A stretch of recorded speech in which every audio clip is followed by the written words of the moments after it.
एक समय शहर से कुछ ही दूरी पर एक मंदिर का निर्माण किया जा रहा था।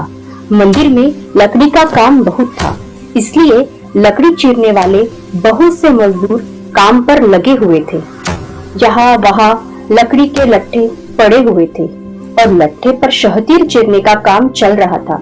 सारे मजदूरों को दोपहर का भोजन करने के लिए शहर जाना पड़ता था, इसलिए दोपहर के समय 1 घंटे तक वहाँ कोई नहीं होता था।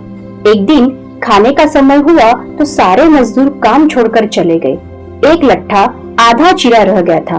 आधे चिरे लट्ठे में मजदूर लकड़ी का किला फंसा कर चले गए। ऐसा करने से दोबारा आरी घुसाने में आसानी रहती है।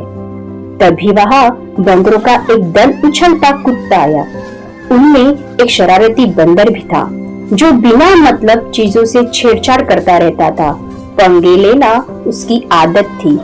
बंदरों के सरदार ने सबको वहाँ पड़ी चीजों से छेड़छाड़ करने से मना कर दिया था।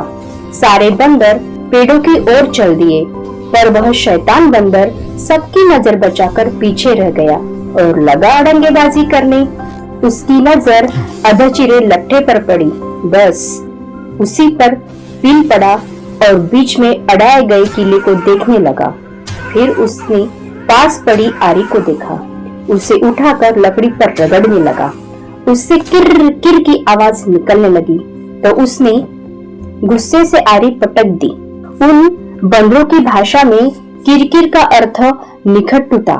वह दोबारा लट्ठे के बीच फंसे किले को देखने लगा तो उसके दिमाग में कौतूहल होने लगा कि इस किले को लट्ठे के बीच में से निकाल दिया जाए तो क्या होगा। अब वह किले को पकड़कर उसे बाहर निकालने के लिए जोर आजमाइश करने लगा।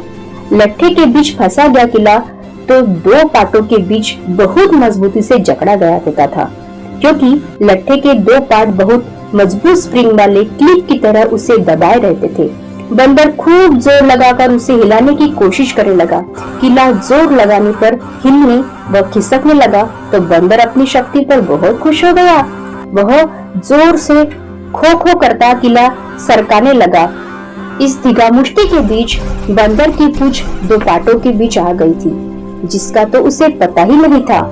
उसने उत्साहित होकर एक जोरदार झटका मारा और जैसे ही किला बाहर खींचा, लट्ठे के 2 चिरे भाग फटाक से क्लिप की तरह जुड़ गए और बीच में फंस गए बंदर की पूंछ।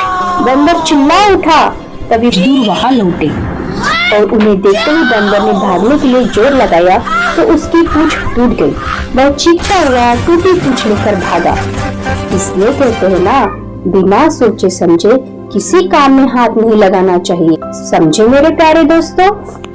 Like, comment and subscribe.